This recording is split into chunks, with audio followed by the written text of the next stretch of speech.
जय श्री राम। सुप्रभातम। मैं राजेश कुमार शास्त्री, संस्कृत अध्यापक, G++ बहनी कोंगड़। तो आज हम बच्चों बस की यात्रा व्यंग्य हरिशंकर परसाई द्वारा रचित एक व्यंग्य है ये आज की राजनीति पर, इसको हम पढ़ेंगे और इससे जानेंगे कि हमारी बस की भांति आज की राजनीति की कैसी लचर व्यवस्था है।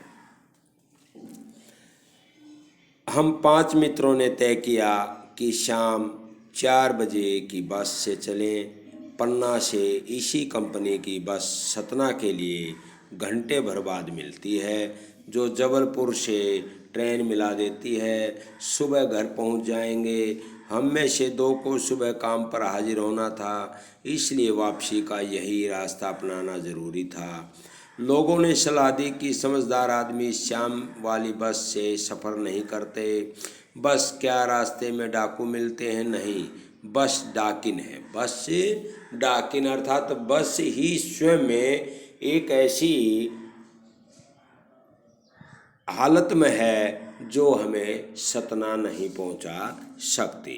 यानी आज की जो व्यवस्था है उसका कहीं भी भरोसा नहीं है कि हम ठीक ठाक अपने काम में कहीं सफल हो जाएंगे, कहीं पहुंच जाएंगे, हमारा काम कोई सही हो जाएगा। बस को देखा तो श्रद्धा उमड़ पड़ी। बहुत वयोवृद्ध, सदियों के अनुभव के निशान लिए हुए थी। लोग इसलिए इससे सफ़र नहीं करना चाहते कि वृद्धावस्था में इसे कष्ट होगा। बस पूजा के योग्य थी, उस पर सवार कैसे हुआ जा सकता है। तो जब उन्होंने बस को स्वयं देखा तो लगा कि बस तो भाई इतनी वृद्ध है कि इसकी तो बस पूजा ही करनी चाहिए, इस पर बैठना तो पाप होगा। बस कंपनी के एक हिस्सेदार भी उसी बस में जा रहे थे। हमने उनसे पूछा, यह बस चलती भी है? वह बोले, चलती क्यों नहीं जी, अभी चलेगी। हमने कहा, वही तो हम देखना चाहते हैं, अपने आप चलती है यह? प्रश्नवाचक चिन्ह। यह क्या इसको धक्का देकर चलाया जा सकता है? क्या इसको किसी दूसरी गाड़ी से जोड़कर चलाया जाएगा, टोचन करके चलाया जाएगा? ये एक व्यंग्य है। हाँ जी, और कैसे चलेगी?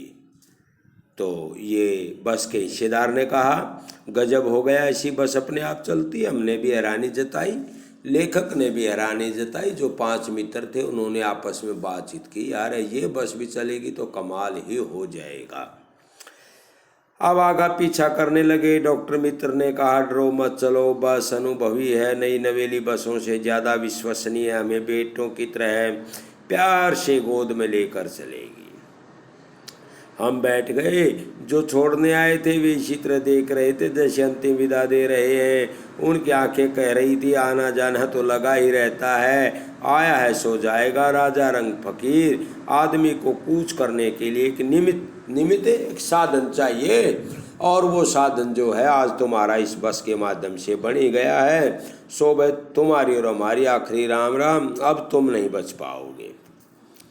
इंजन सचमुच स्टार्ट हो गया, ऐसा जैसे सारी बस ही इंजन है और हम इंजन के भीतर बैठे। कांच बहुत कम बचे थे और जो बचे थे उनमें हमें बचना था। देखो, ये भी एक लेखक की कितनी बड़ी शैली है, काव्य शैली। जो बचा शब्द है इसका 2 बार प्रयोग किया है। कांच बहुत कम बचे थे और जो बचे थे उनसे हमें बचना था। यानी हालातें एकदम बुरी थी, जिससे बहुत ही संभलने की ज़रूरत थी। हम फौरन खिड़की से दूर सरक गए। इंजन चल रहा था और लग रहा था कि हमारी सीट के नीचे ही इंजन है, अर्थात सारी बस इंजन की भांति हिलने लगी। बस सचमुच चल पड़ी और हमें लगा कि यह गांधी जी के सहयोग और सविनय अवज्ञा आंदोलनों के वक्त अवश्य जवान रही होगी। उसे ट्रेनिंग मिल चुकी थी, हर हिस्सा दूसरे से सहयोग कर रहा था। पूरी बस सविनय अवज्ञा आंदोलन के दौर से गुजर रही थी। सीट का बॉडी से ऐसा योग चल रहा था। कभी लगता कि सीट बॉडी को छोड़कर आगे निकल जाएगी, कभी लगता कि सीट को छोड़कर बॉडी आगे निकल जाएगी। 8-10 मील चलने पर सारे भेदभाव मिट गए। यह समझ में नहीं आता था कि सीट पर हम बैठे या सीट हम पर बैठी है। तो फिर अचानक क्या हुआ, अचानक जो है बस चली, 8-10 मील चली और चलने के बाद गांधी जी के सविनय और अवज्ञा आंदोलन की तरह बस भी सारा का सारा ऐसा योग कर रही थी और सब कुछ उलट पुलट हो गया। एकाएक बस रुक गई। एकाएक अचानक मालूम हुआ कि पेट्रोल की टंकी में छेद हो गया। ड्राइवर ने बाल्टी में पेट्रोल निकालकर उसे बगल में रखा और नाली डालकर इंजन में भेजने लगा। अब मैं उम्मीद कर रहा था, आशा, उम्मीद माने आशा, थोड़ी देर बाद बस कंपनी के हिस्सेदार इंजन को निकालकर गोद में रख लेंगे और उसे नली से पेट्रोल पिलाए, जैसे माँ बच्चे के मुंह में दूध की शीशी लगा। ये भी एक व्यंग्य है। बस की रफ्तार अब 15-20 मील हो गई थी। मुझे उसके किसी हिस्से पर भरोसा नहीं था। ब्रेक फेल हो सकता है, स्टीयरिंग टूट सकता है। प्रकृति के दृश्य बहुत लुभावने थे। दोनों तरफ हरे भरे पेड़ जिन पर पक्षी बैठे थे। मैं हर पेड़ को अपना दुश्मन समझ रहा था। जो भी पेड़ आया डर लगता इससे बस टकराएगी। वह निकल जाता तो दूसरे पेड़ पर इंतजार करता। झील दिखती तो सोचता कि इसमें बस गोता लगा जाएगी। अर्थात लेखक को बहुत अधिक डर सता रहा था। एकाएक फिर बस रुकी। ड्राइवर ने तरह तरह की तरकीबें की पर वह चली नहीं। सविनय अवज्ञा आंदोलन शुरू हो गया था। कंपनी के हिस्सेदार कह रहे थे, बस तो फर्स्ट क्लास है जी, यह तो इत्तेफाक की बात है। इत्तेफाक, संयोग। अक्षीण चांदनी में वृक्षों की छाया के नीचे, अक्षीण चांदनी। चांदनी कैसी थी? वो भी अक्षीण, धीमी थी। ठीक है, ये विशेषण है चांदनी, अक्षीण चांदनी। चांदनी वो कैसी थी? धीमी थी। वृक्षों की छाया के नीचे वह बस बड़ी दयनीय लग रही थी। लगता जैसे कोई वृद्धा थक कर बैठ गई हो। हमें गलानी हो रही थी कि बेचारी पर लदकर हम चले आ रहे हैं। अगर इसका प्राणांत हो गया तो इस बियावान में हमें इसकी अंत्येष्टि करनी पड़ेगी।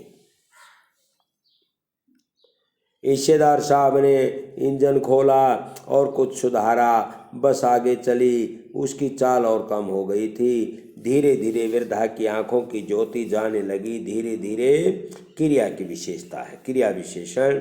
चांदनी में रास्ता टटोल कर वह रेंग रही थी। रेंगना, सरकना। आगे या पीछे से कोई गाड़ी आती दिखाई देती तो वो एकदम किनारे खड़ी हो जाती और कहती, निकल जाओ बेटी, अपनी तो वह उम्र ही नहीं रही। एक पुलिया के ऊपर पहुंचे ही थे कि एक टायर फिस करके बैठ गया। वह बहुत जोर से हिलकर थम गई। अगर स्पीड में होती तो उछल कर नाले में गिर जाती। मैंने उस कंपनी के हिस्सेदार की तरफ पहली बार श्रद्धा भाव से देखा। वह टायरों की हालत जानते हैं, फिर भी जान हथेली पर लेकर इसी बस में सफर कर रहे हैं।